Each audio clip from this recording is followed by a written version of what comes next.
Ay, may bagyo na naman paparating mga best friend ko. Kaya mag-overtime tayo ngayon.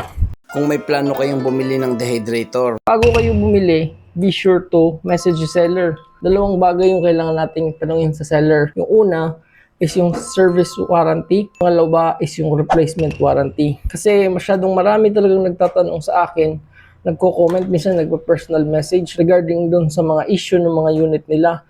So far, honestly, yung unit ko hindi pa ako naka-experience ni isang issue. And before ako nag-order nitong dehydrator, tinanong ko muna si seller. Tinanong ko siya about two things. Remember these two things, okay? First is yung service warranty. Talangin nyo kung ilang months covered yung service warranty. Kasi merong mga shops na nagbibigay ng mga 1 month, 2 months, minsan mas mataas pa. Pwede mong ipadala yung unit doon tapos ayusin nila. Pangalawa, yung replacement warranty. Tanungin nyo sila kung meron bang replacement warranty yung unit nila. For example, kung magbigay sila ng 1 week replacement warranty, just in case magkaroon ng aberya yung unit, pwede mo itong ipadala sa kanila at papadalan kanila ng bagong unit. May mga pagkakataon din na maayos naman yung unit na naisiship ng seller natin. Minsan sa shipping din ang problema. May mga pagkakataon kasi na natatagtag yung unit at may nasirang pyesa. Kaya feel free to comment. Magtanong kayo din sa akin.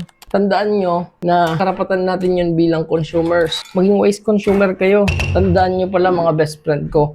Huwag kayong click ng click o check out ng check out agad. Sa consumer, dapat maging wise consumer kayo. Dapat hindi kayo maniwala sa lahat ng nakikita nyo online. Kasi hindi lahat ng affiliates is honest.